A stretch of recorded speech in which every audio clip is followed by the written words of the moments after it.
All right. All right. I'm gonna intro. Woo. Okay. I'm gonna introduce you. Okay. Okay. All right. All right. So good morning, everyone. Good morning. I have technical difficulties, but I stand before you this morning to introduce a wonderful, integral, family-oriented man of God, my uncle Artis Brown. He's the vice president currently of global base stocks and wax of ExxonMobil globally. My uncle Artis is a man of wisdom, a man of success. He's the husband to my aunt, Kimberly Brown, and father to my two cousins, Hunter and Hendrix. Aside from a national and international leader, Uncle Artis is a family-oriented man. He loves his mother, my nan, and our family. He is no stranger to BC Ryan High School community, as well as Mobile community. He's a graduate and alumni of BC Ryan High School, where he was valedictorian and quarterback for our football team. As one of his younger nephews, I'm grateful for his inspiring and empowering leadership in our family. It's just amazing to see how God is elevating him from fuels executive and company officer to now vice president of ExxonMobil. And this is just the beginning. Without further ado, I introduce the song and present to others my uncle, Artis Brown. Thank you, Jordan. I appreciate it. Good morning. How's everybody doing? Good morning. I just want to kind of spend some time with you sharing a little bit about my journey and my background, and hopefully it's something that you can walk away with some inspiration and some motivation as you think about your path forward, because I think each of you're at a point where you're making critical decisions about what you're going to do with your lives. I mean, it may not feel like it, but you are, because the decisions that you make over the next couple of years will really inform the rest of your lives and the lives of your children and their children. Not to be heavy, but that's the way I think about it is we think about making progress as a society. The decisions you're making will definitely have an impact for generations to come. So I'll share a little bit about my story. I always tell people that you have to have something that motivates you, that moves you, that inspires you. And I start off with my mom. My mom raised 5 of us single-handedly. They're 4 boys and 1 girl, Jordan's mother. And she did that day in and day out, made tremendous sacrifices. So when I hired on with ExxonMobil back in 1991, I didn't have many goals other than saying I wanted to make money and help my mom and buy my mom a house eventually, which I was able to do those things. And even though I can provide and help my mom now, I could never repay her for all the things that she's done for me. So that's my inspiration. It was then and it is now. My priorities in my life are my faith, and my family, my community, and ExxonMobil, and I look at those things in that order. I'll share a little bit about my upbringing. I moved to Mobile from Selma. I moved to Mobile when I was 6 years old, and we initially moved into the sort of Maysville area. And these pictures are just demonstrating. They're old and fuzzy, but they're just demonstrating that I don't have any special access to things. I was just a normal kid growing up in poor neighborhoods, like other kids who grew up in poor neighborhoods, and going to Easter events and playing sports and going to church. That's the picture at the top here. This is my 3 brothers. This is me here, and this is Jordan's mom standing right here in the middle. You can see she's quite a bit younger than us, but this was, I guess, after we had done our Easter speeches, standing outside of church with our suspenders and our pants all high up on our ankles. But we were just normal kids. Yes? We can't see the pictures. You can't? No, we can't see the pictures. We only see your title slide. Okay, let me try to adjust that.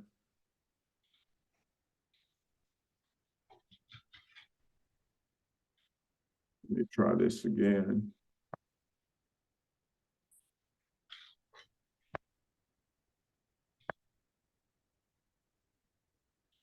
Okay. All right. Maybe I'll keep it out of presentation mode, because maybe when I went into presentation mode, it ended up going somewhere else. But I didn't look at myself as anybody any different. I mean, I was very similar to a lot of the kids in the surroundings. We had similar challenges, and we were all tasked with overcoming those challenges. I matriculated. I moved from the Maysville area, ended up living sort of down the bay. I went to Parma Pillins in middle school, and I went to high school, obviously at BC Rain. But I lived in the North Carolina, South Carolina street area, and played football at Rain. I actually wasn't a quarterback; I was a safety. But I was an okay athlete. I enjoyed playing football. I was, team captain of the squad. I was I wasn't an all-state player. I was more like an all-county Super 22 type player when I was at BC Rain. I was class president. I was valedictorian. And interestingly enough, I always tell people that, when I was studying, I never considered myself to be the smartest kid in my class, but I felt like I could outwork the other kids who were smarter than me. I felt like I was hungrier. And there were probably, I would say, 4 kids who were intellectually, more advanced than I was, but I didn't care. I just felt like I had a mission to be valedictorian, and every quarter I would go up to the board. I don't know if we still do this, but back then they would have this little case, and they would sort of list out people who had the top GPAs. And every quarter I would go and see where I was on that list, because I wanted that title. And I always considered myself to be very competitive. But I enjoyed my time at BC Rain. We had some really great teachers there. I still look at a teacher, Ms. Latham, who was my English teacher, but also my mentor, who really completely changed my life. She changed my life in terms of what she taught me, my ability to communicate, my writing skills, my speaking skills are a lot, very heavily influenced by the tutelage that she provided. And she also got me out of trouble a couple times when I was in high school. So just like all students, I mean, I made good decisions, but I made bad decisions as well. And having someone to support you and guide you through some of those tough choices, it really does matter. I did go to college at Alabama. I studied engineering. And again, I studied engineering because that was a major that I was good in science. I was good in math, and engineers paid good money. And I needed to make money to help support my family.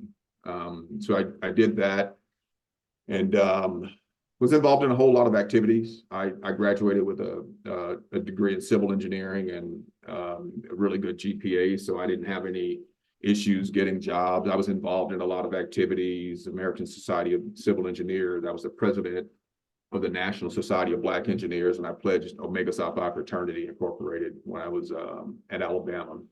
And I also got an MBA from Memphis. So that kind of helped me to combine the technical skills with my with the business skills. When I hired on with Exxon at the time, I hired on as a project engineer. And my career I've been fortunate. I've had a chance to work all around the world. I spent time on all the continents, and other than Antarctica. I actually moved across the US. I moved this year, and this last year actually, and it was my 13th relocation since I've been with the company. One of the highlights of my career is my family. We actually my wife and I, we lived in Singapore for 2.5 years.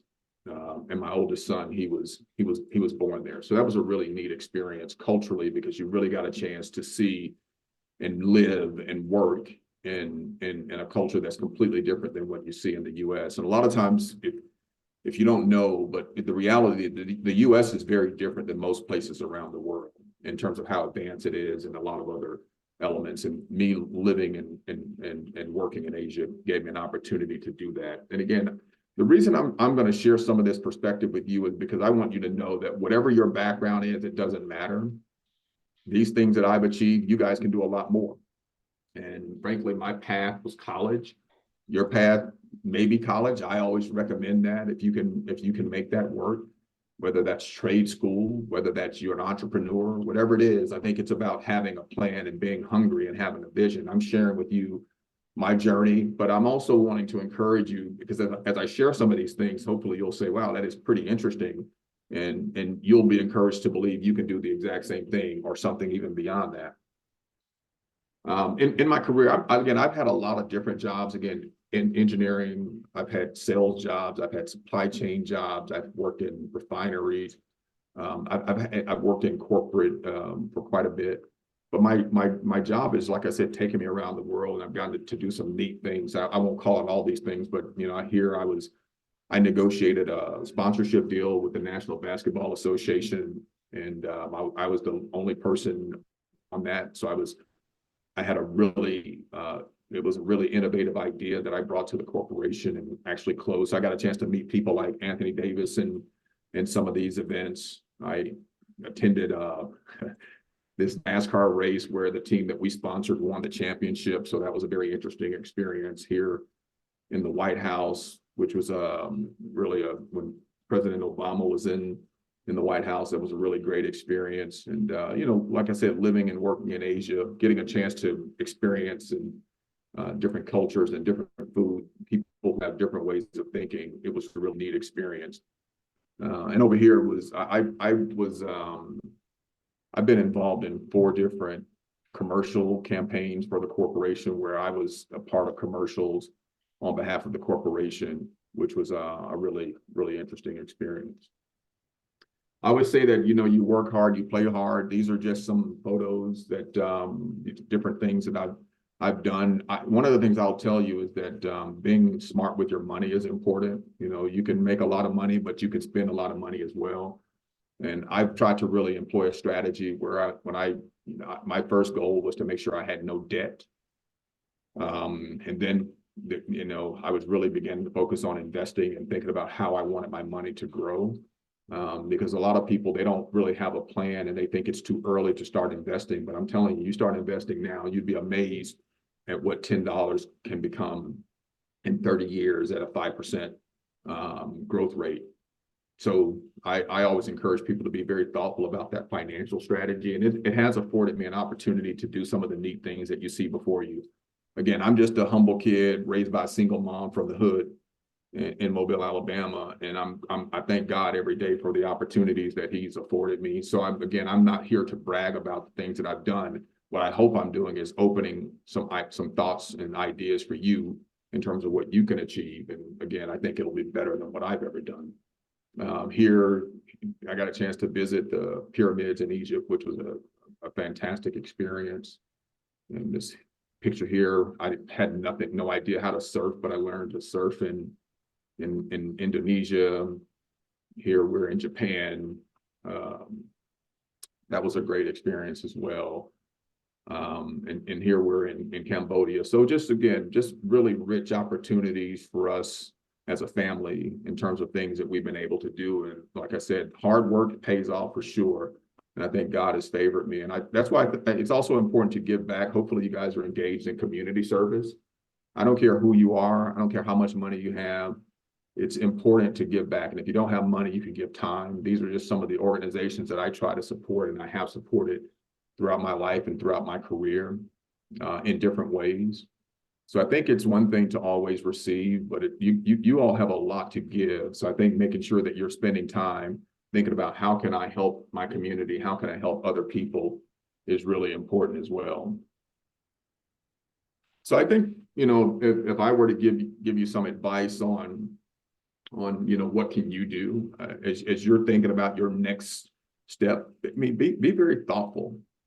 And planning. What is your goal? What is your vision?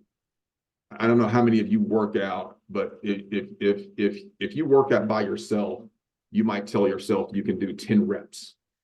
But if you work out with a trainer, or if you have a partner, they might push you and say, no, I think you can do 15. And you're going to become a different person if you're doing 15 versus 10.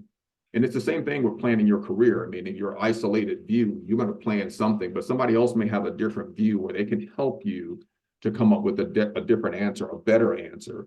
than what you can come up with on your own. So I think making sure that you're intentional about your planning is really important. And thinking about doing things outside of your classroom, whether that's in the community, volunteering, or participating in other organizations that help you to hone your skills is important. Think about the types of careers that matter for you. What works. I mean, I picked engineering because of the money, but again, I also had a skill set that worked for me. And then financial literacy. I mean, you'd be amazed at how many people, even who make a lot of money, they're not really good at managing it. They don't really understand how to grow it. There are a lot of ways to improve your financial position. Like I mentioned, part of it is think about your debt. If you're a big spender, then it doesn't matter how much you make, you'll always be in the hole. So I think that's a really big part of it. And I didn't put it in here, but really working hard and persevering is important. You're always going to come up against challenges, but I always encourage people to think about, how do I make my way through it? Because sometimes you'll look at it and you'll say, man, I don't know how I'm going to get out of this, but be prayerful and put in the work and you will. And then I always encourage people to be the great person you are. I mean, a lot of times you'll have individuals who doubt you for whatever reason. And the question is, how do you respond to that? And being true to who you are is important, and never putting yourself in a position where anybody else's doubt demotivates you. Because whenever people have doubted me, it's almost like it's given me power. It's given me strength, because I've certainly been doubted. I don't think, many people who didn't know me would have thought I'd be at the level I am with the company. But I always use that anytime people are doubting me as a motivator, and it served me really well. So anyway, I wanted to try to get through that, provide some perspective. I'm happy to take any questions. But I think you all are, like I said, are in a critical part of your lives, and formulating a strategy on where do you want to go with your life from here is going to be really, really important. Yes, sir, Mr. Artis. I believe they have some questions. We have one over here, Miss Destiny. So I just wanted to know what is Exxon Mobil, like what do they do? She said, what does Exxon do? Yeah, so we're really a energy company. We view ourselves as a technology company. We produce products that you use every day for your energy, like the lights that you have on right now. They come from electricity, but electricity is generated generally through burning natural gas, which is something that we produce. Your cars that you drive will have fuel in them. Again, something that we make at ExxonMobil. Also, that car will have oil in it. Mobil One oil, or whatever the case may be. That's a product that we produce. The clothes that you wear, they have some of the clothes that you wear actually have, like, for instance, a polyester blend of some sort, which comes from oil. When you draw crayons, it comes from wax, and that's a product that we produce at our sites as well. So the way we look at ourselves, we're interwoven in the everyday lives of people, whether they know it or not. So that's what we are. We're really a technology company with a focus on energy, and we pride ourselves on delivering products that make society go, but also we allow society to progress. If you look at it, there are probably about 2 billion people in the world right now who don't have access to reliable electricity. And over time, we play a critical role in terms of providing the feed or the energy source that actually produces that electricity as these societies continue to evolve. So that's a little bit about what we do as a corporation.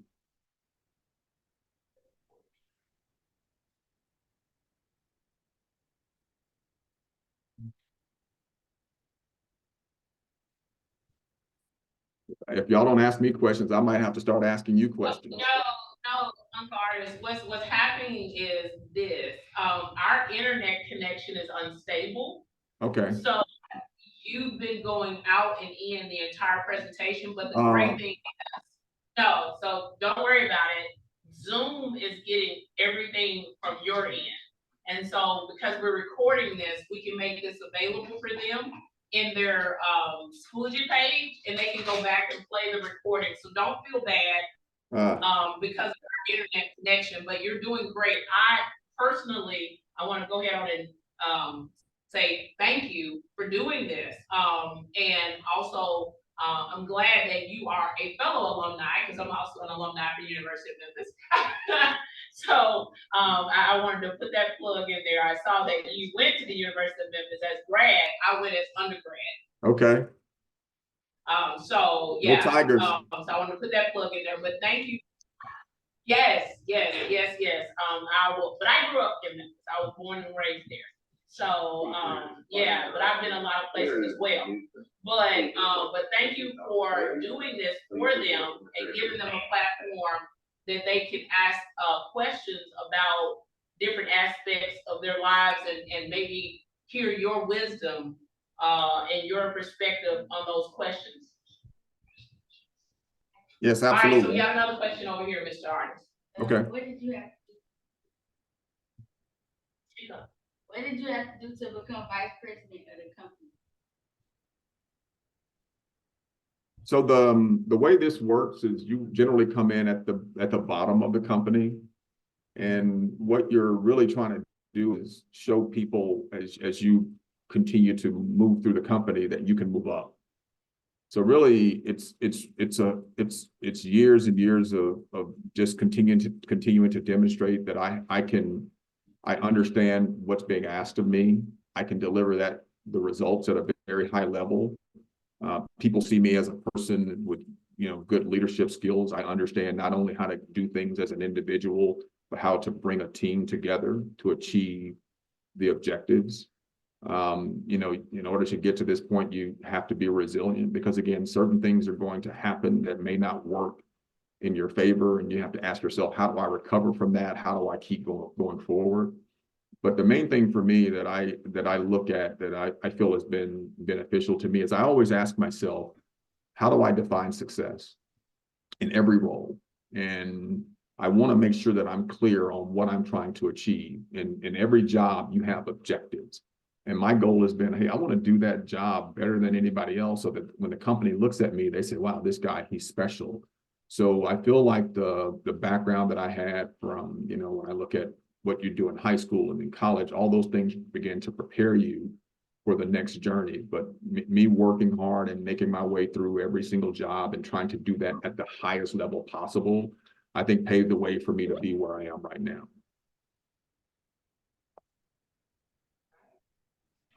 Sorry, you got one back here in the back. Speak up. What type of mindset would you say it takes to accomplish all of this? I didn't catch the last part. What type of advice? What was the last? What type of mindset? He said, what type of mindset? What type of mindset would you say it takes to accomplish all of this? He said, what type of mindset would you say is needed to accomplish what you've accomplished? I'll say this, but hopefully it's taken in the right way. But I just have a tenacious view. You think about this, they say you have to have this dog mentality, or some people talk about the Mamba mentality. I think all those things apply, because like I talked about being hungry, and I am, and I think that mentality of understanding what is the mission, and am I willing to make the sacrifice to achieve this mission personally and professionally, that never say die mentality. I feel like I personified that throughout my life. Again, you come up, I didn't go to private schools. I didn't know any engineers. I didn't know any professional people when I came up. My mom, she cooked in kitchens. She wasn't a chef. She cooked in diners and kitchens, worked hard for us. So we didn't have access to people. So all I knew was, I'm going to go in here and just try to blow people away with what I can do, how hard I can work, how much I can deliver. And that was my mentality. I have a competitive spirit. I want to show that I'm one of the best that's here. And I think that served me well. And again, sometimes you come up against situations that will make you want to cast doubt on yourself. And the mentality that I always have is, I can't be that person who's holding me back. So that's the way I looked at it since I was coming up, and then even now, because you never stop running into those those challenges.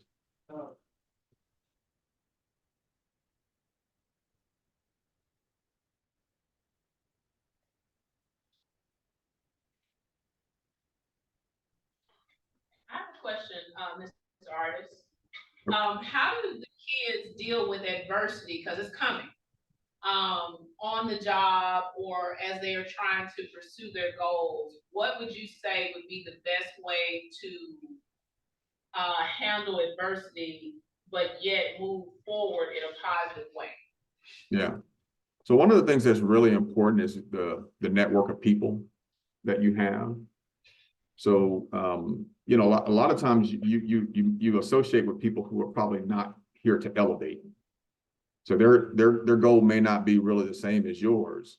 So you have to be really thoughtful about who are the people that I'm connected with, because if you have a good support network, a lot of times when you face these challenges, you just need someone to bounce something off of. You need someone to talk to. You need someone who's going to tell you, hey man, you can do this. You need someone to reinforce something positive, as opposed to saying, yeah, you're right, this is terrible. You need to surround yourself with a squad of people who are going to have your back. So when I think about it from that perspective, that's one of the most important things, is to have a good community of people around you to help lift you up in those times when you fall.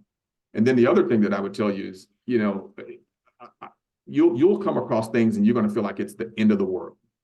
And you're going to say, well, I have no idea how I'm going to get, trust me, it's not the end of the world. And just know that everything will work itself out. Now, there'll be setbacks, but there's nothing that you can't recover from.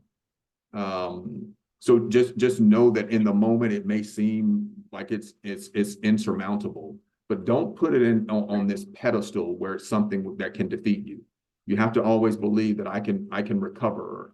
Given the person that I am, I can come out of this. And again, with a good support network and the right mentality on how you want to move forward, it's amazing. You know, for anybody, again, if you're familiar with sports, like cornerbacks especially, they have to have a short memory, because they're going to lose on plays, and some plays they're going to win. But when they lose, they can't be down and in a position whereby they're their worst enemy. So that's the way I look at it, is thinking about having a good support network, having the right mentality, frankly, being humble to know that things are going to happen, but also having the confidence that you can make your way through it. It's really important.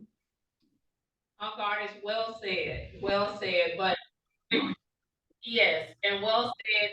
We are going to conclude our meeting. We thank you for your time, because the kids are getting ready for lunch, and I want everyone to give